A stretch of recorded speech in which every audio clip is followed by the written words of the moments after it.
Audio क्रमांक 1। पुस्तक का नाम गायत्री का हर अक्षर शक्ति स्रोत। लेखक पंडित श्रीराम शर्मा आचार्य। 24 अक्षर 24 शक्ति स्रोत। गायत्री मंत्र में 24 अक्षर हैं। इन्हें मिलाकर पढ़ने से ही इनका शब्दार्थ और भावार्थ समझ में आता है, पर शक्ति साधना के संदर्भ में इनमें से प्रत्येक अक्षर का अपना स्वतंत्र अस्तित्व और महत्व है। इन अक्षरों को परस्पर मिला देने से परम तेजस्वी सविता देवता से सद्बुद्धि को प्रेरित करने के लिए प्रार्थना की गई है और साधक को प्रेरणा दी गई है कि वह गायत्री की सर्वोपरि संपदा सद्बुद्धि का, ऋतंभरा प्रज्ञा का महत्व समझे और अपने अंतराल में दूरदर्शिता का अधिकाधिक समावेश करे। यह प्रसंग अति महत्वपूर्ण होते हुए भी रहस्यमय तथ्य यह है कि महामंत्र का प्रत्येक अक्षर शिक्षाओं और सिद्धियों से भरा पूरा है। शिक्षा की दृष्टि से गायत्री मंत्र के प्रत्येक अक्षर में प्रमुख सद्गुणों का उल्लेख किया गया है और बताया गया है कि उनको आत्मसात करने पर मनुष्य देवोपम विशेषताओं से भर जाता है, अपना कल्याण करता है और अन्य असंख्यों को अपनी नाव पर बैठाकर पार लगाता है।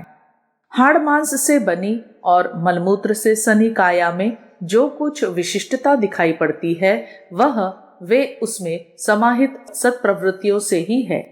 जिसके गुण कर्म स्वभाव में जितनी उत्कृष्टता है वह उसी अनुपात से महत्वपूर्ण बनता है और महत्वपूर्ण उपलब्धियां प्राप्त करके जीवन सौभाग्य को हर दृष्टि से सार्थक बनाता है। इन सद्गुणों की उपलब्धि में लोक शिक्षण, संपर्क एवं वातावरण के प्रभाव से भी बहुत कुछ प्रगति हो सकती है, किंतु अध्यात्म विज्ञान के अनुसार साधना उपक्रम द्वारा भी इन विभूतियों में से जिसकी कमी दिखती है, जिसके संवर्धन की आवश्यकता अनुभव होती है, उसके लिए उपासनात्मक उपचार किए जा सकते हैं। जिस प्रकार शरीर में कोई रासायनिक पदार्थ कम पड़ जाने से स्वास्थ्य लड़खड़ाने लगता है, उसी प्रकार उपर्युक्त 24 सद्गुणों में से किसी में न्यूनता रहने पर उसी अनुपात से व्यक्तित्व त्रुटिपूर्ण रह जाता है। उस अभाव के कारण प्रगति पथ पर बढ़ने में अवरोध खड़ा होता है। फलतः पिछड़ापन लदा रहने से उन उपलब्धियों का लाभ नहीं मिल पाता जिनके लिए मनुष्य जीवन का सुरदुर्लभ अवसर हस्तगत हुआ है।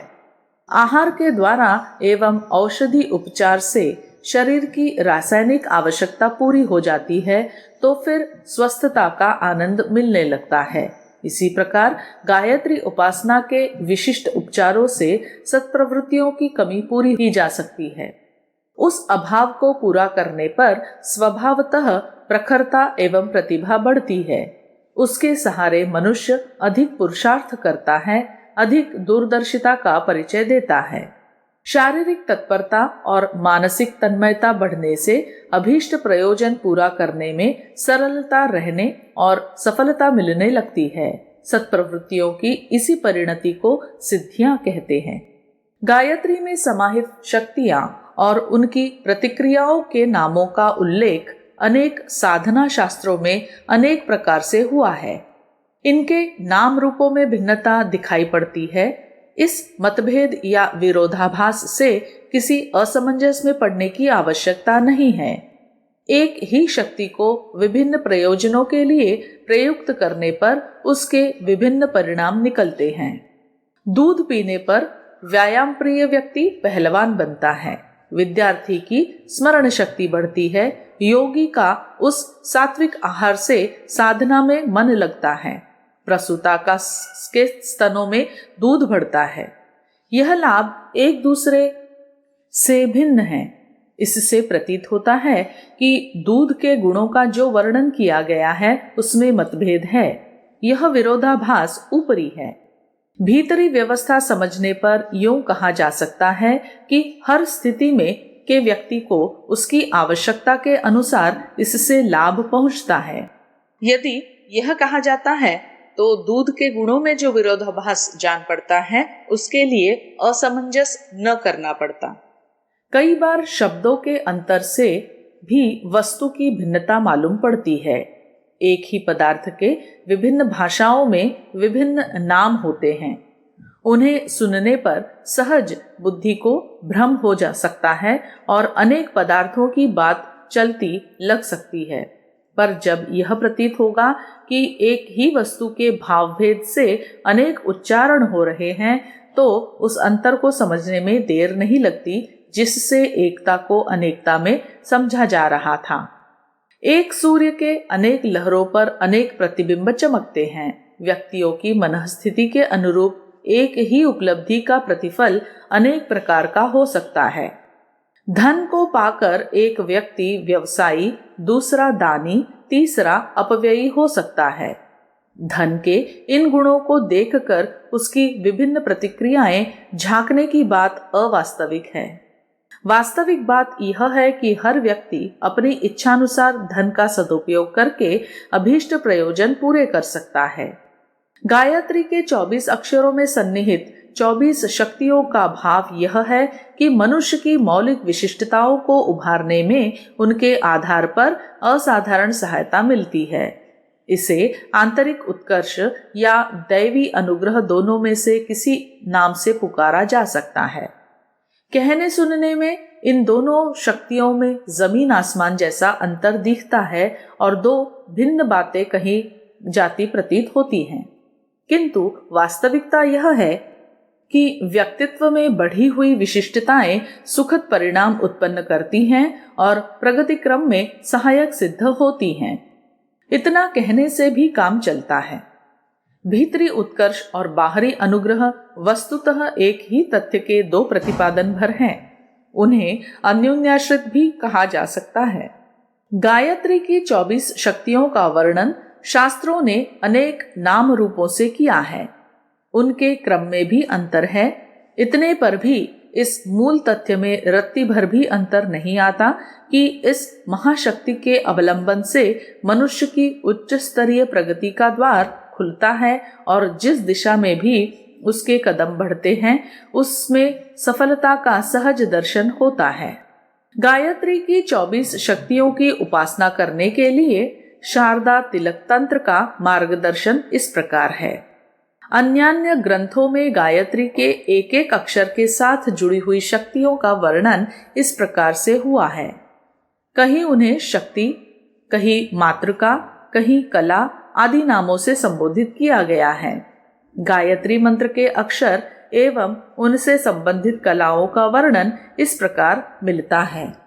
ततः षडंगान्यभ्यर्चेत केसरेषु यथा विधि प्रह्लादिनीं प्रभां पश्चान्नित्यां विश्वंभरां पुनः विलासिनी प्रभावत्यौ जयां शान्तिं यजेत् पुनः कान्तिं दुर्गा सरस्वत्यौ विश्वरूपां ततः परम् विशाला संगीतामीशां व्यापिनीं विमलां यजेत् ततोपहारिणीं सूक्ष्मां विश्वयोनिं जयावमहां पद्मालयां परां शोभां पद्मरूपां ततोर्चयेत् ब्रह्मयाद्याः सारुणाबाह्ये पूजयेत् प्रोक्तलक्षणाः।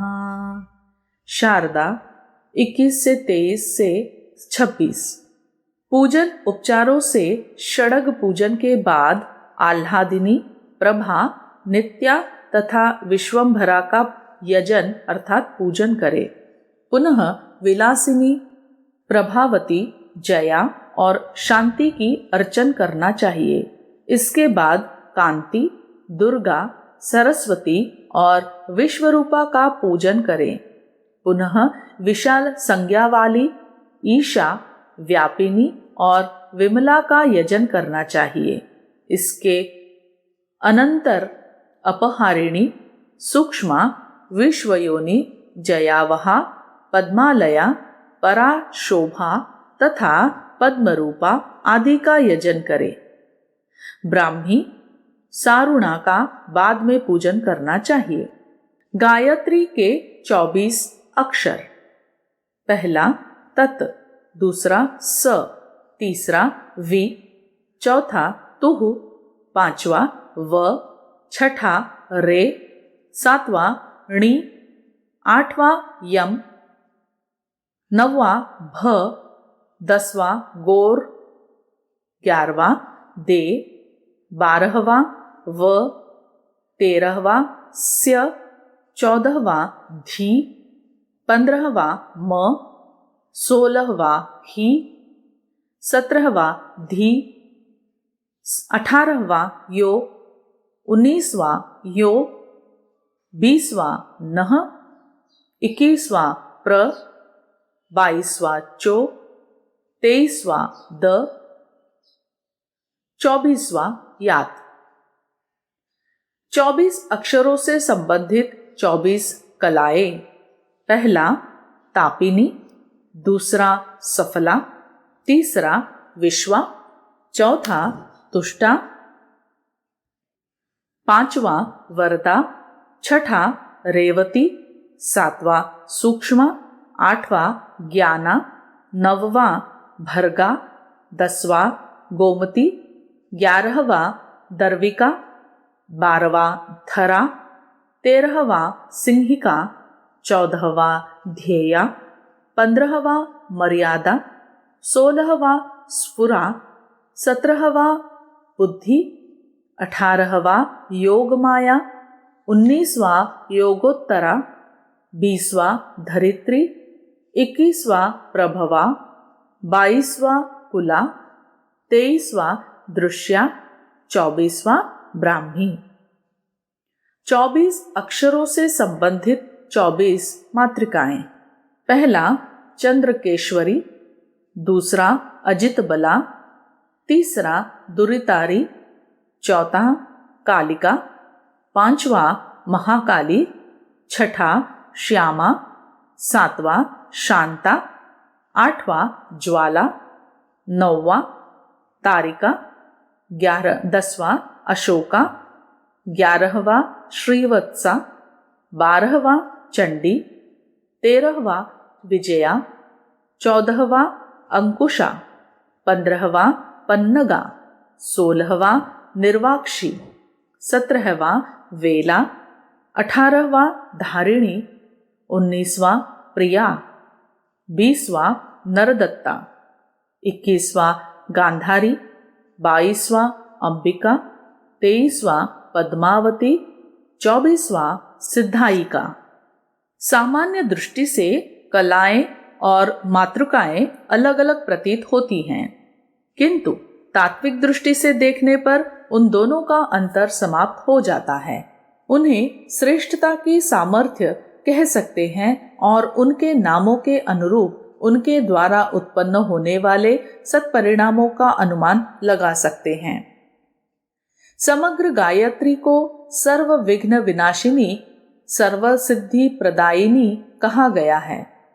संकटों का संवरण और सौभाग्य संवर्धन के लिए उसका आश्रय लेना सदा सुखद परिणाम ही उत्पन्न करता है। तो भी विशेष प्रयोजनों के लिए उसके 24 अक्षरों में पृथक पृथक प्रकार की विशेषताएं भरी हैं। किसी विशेष प्रयोजन की सामायिक आवश्यकता पूरी करने के लिए उसकी विशेष शक्ति धारा का भी आश्रय लिया जा सकता है। 24 अक्षरों की अपनी विशेषताएं और प्रतिक्रियाएं हैं, जिन्हें सिद्धियां भी कहा जा सकता है। ये इस प्रकार बताई गई हैं।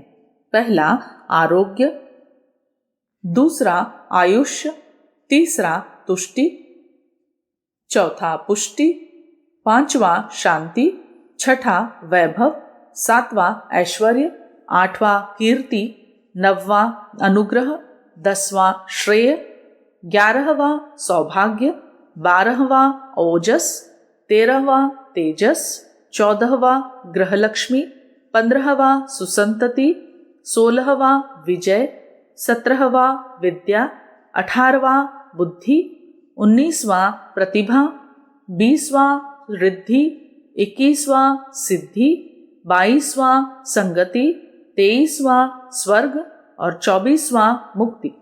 जहाँ उपलब्धियों की चर्चा होती है वहाँ शक्तियों का भी उल्लेख होता है।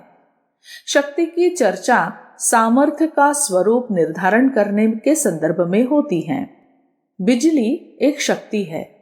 विज्ञान के विद्यार्थी उसका स्वरूप और प्रभाव अपने पाठ्यक्रम में पढ़ते हैं।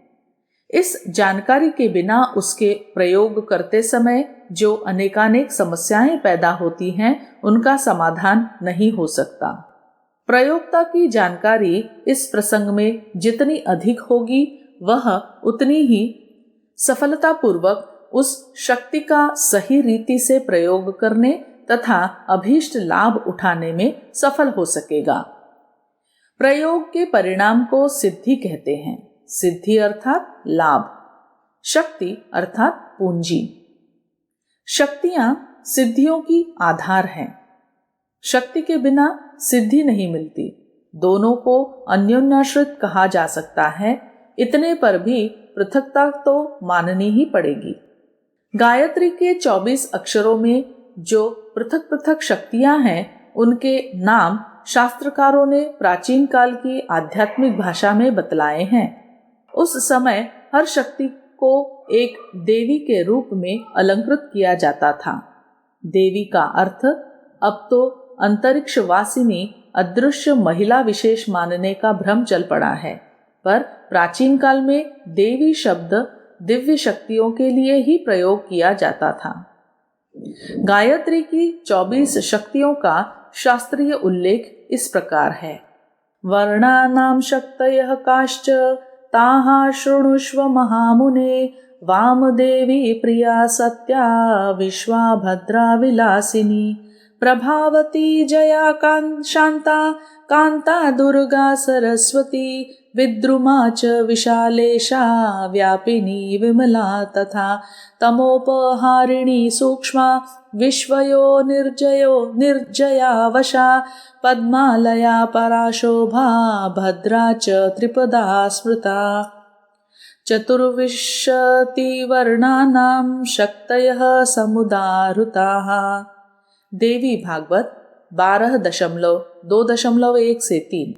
हे मुनि, अब सुनो कि गायत्री के 24 अक्षरों में कौन कौन 24 शक्तियां भरी पड़ी हैं। पहला वामदेवी, दूसरा सत्या, तीसरा प्रिया, चौथा विश्वा, पांचवा भद्रविलासिनी, छठा प्रभावती, सातवां शांता, आठवां कांता, नौवां दुर्गा, 10वां सरस्वती, 11वां विद्रुमा, 12वां विशालक्षा, 13वां व्यापिनी, 14वां विमला, 15वां तमोपहारिणी, 16वां सूक्ष्मा, 17वां विश्वयोनि, 18वां जया, 19वां वशा, 20वां पद्मलया, 21वां परा, 22वां शोभा, 23वां भद्रा, 24वां त्रिपदा।